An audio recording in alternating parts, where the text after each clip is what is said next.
All right, y'all. Happy Hump Day. Or whatever Wednesday. It is whatever Wednesday. Whatever else you want to call it. All right. So let me walk you through what we're going to do today. Anyone here on the grade team? Y'all might want to look at this at some point. Everyone else, it's lame. You don't even care. It's no big deal. Ski ergs are ordered.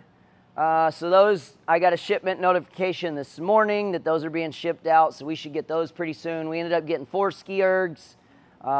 With the annual fee, that was enough to almost pay for 3 of them. And then I just came out of pocket for the rest of that. And then I purchased another one so we could have 4, which we will, I believe, hang those on the flag wall there. And then Tiana brought hers up here, but that's not permanent. So whenever those come in, we'll have 5 for a little bit.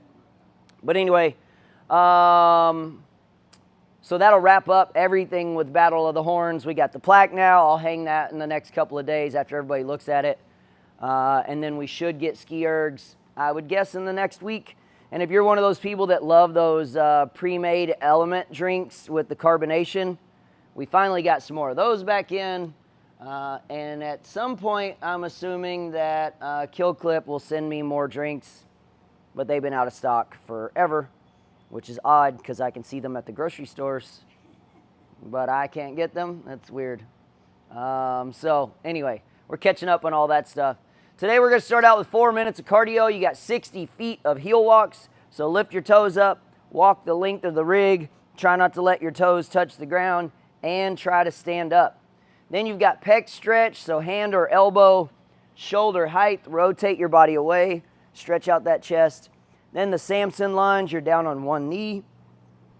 Tuck your belt buckle up, lift your arm up and over. You can also lunge forward to add a little deeper stretch. And then you have the L-sit leg lifts. So sit in a L position, lift your legs up, go back and forth until you've done 10 on each leg. Then we are deadlifting, and we are up to the 1 rep max.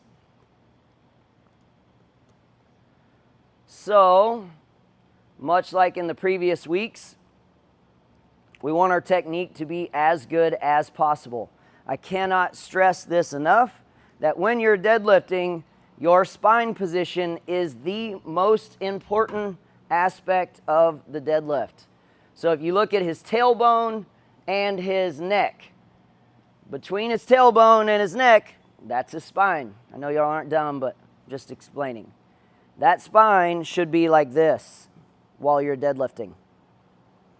So you need to stick your butt out and get your chest up, because the bigger the arch you have here, the stronger position that your spine is going to be in while you are pulling that from the ground. And I don't mean pulling, although in the Olympic and powerlifting world, they call it pulling, which I think is a terrible description, because it's actually, you're squatting it up. You're using your legs to drive that weight up, all legs. And then once you get to the knees, you're starting to flex your glutes, which he does a great job of this, and he drives his hips up and towards the bar. So he's trying to get his hips as high as possible and drive his hips under his shoulders. There's these little details in the ways that you can explain things and think things out make a huge difference when you're actually holding that bar. If you are trying to just pick that bar up, you're going to use your back. If you are driving your hips, this is your hips and this is your shoulder, if you are driving your hips underneath and up through your shoulders, you are using your legs and you are protecting your back. If your back is straight, tailbone, neck, you're at risk of tweaking your back. The muscles along your spine are not very strong like this. If your back rounds at all like this, you are at severe risk of hurting your back. Your back is not meant to handle load like this. So you have to do your part to put yourself in a really good position and then work yourself down to the bar. If you easily grab that bar, that means you did this. and you have rounded your back.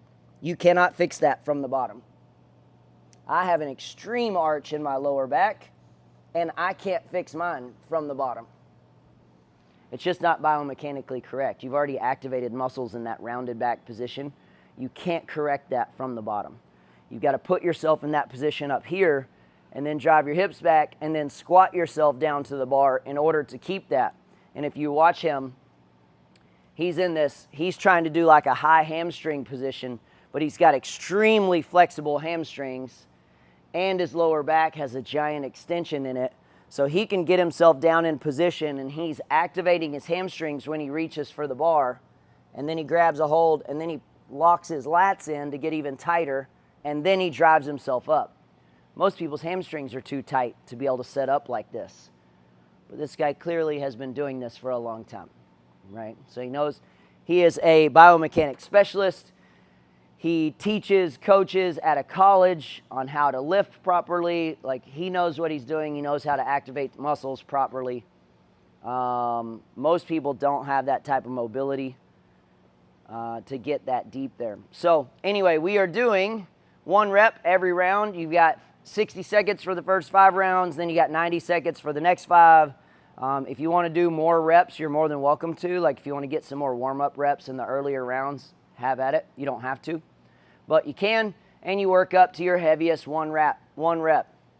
I would say one of the biggest, worst things you can do when you deadlift on that round 10, you get yourself all amped up, which is great, but then people bend down to the bar and they go, and they do this like, it's all this intensity, but when you create all this slack, you are going to pull yourself out of position. No matter how heavy that gets and how intense that you create that little moment, you've got to stay in control to keep yourself safe.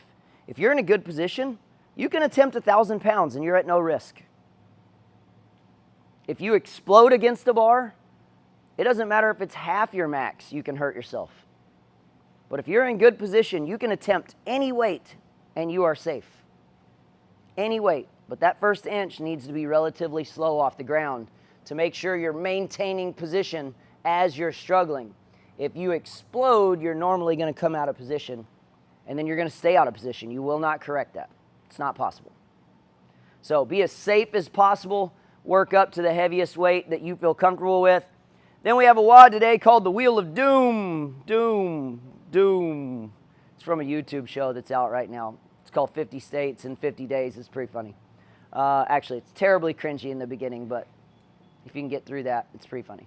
Anyway, so we are going to spin a wheel, which is over in front of the flag wall, and it's got these movements on it. So you're going to be in a team of 3 or a team of 4. That fourth person can shadow somebody, but somebody on your team is going to walk up and spin that wheel, and whatever it lands on, your whole team does that, and it's 1 person works at a time. So y'all are going to chip away at these movements. So if you land on 1,200 meter row, one of you hops on, starts rowing, and whenever you decide you get off, somebody else hops on, they row, and y'all take turns knocking out meters until you hit 1,200. No rules on how you get there. It's just 1 person works at a time. So you could switch every 100 meters if you want. Or someone could row 1,000. And the other 2 people could row 100. Doesn't matter. Y'all get there however you want. But one of them is 1,200 meters. The other one is burpees. Get all the way on the ground. Chest and thighs touch. Jump and clap. You got 60 reps. Split that however you want to. 90 box jumps. Jump on that box. Stand all the way up. There's no RX. There's no burn. There's no nothing today. It's just a check mark. So you get to use whatever height box you want. You get to use whatever weight you want. You got toes to bar, toes to 90. You can pick. Run out the front, in the back. There's 9 rounds of those, 9 loops. Doesn't matter who runs them. Y'all just figure that out. Y'all can relay every round or every lap if you want. 1 person could run 3 in a row. Y'all do that how you want to do that as a team. 60 calories on the bike and 120 barbell cleans. Take that bar from the ground, clean it up. You pick the weight. You could all have your own weight. Doesn't make any difference. That's up to y'all. Today is just a move through, luck of the draw. You know, y'all could end up landing on 120 cleans 5 times in a row. You could not do cleans the whole time. We don't really know because it's a wheel, right? You're going to spin it, see where it stops, and then that's what y'all do. And we'll go for 20 minutes. Any questions on that? Sweet, let's warm up. We got 3 or 4 minutes of cardio. 4 minutes. We don't even count anything? Nope, you don't even need to keep track of it all. You're just going to make a little check mark. Today's a mental break.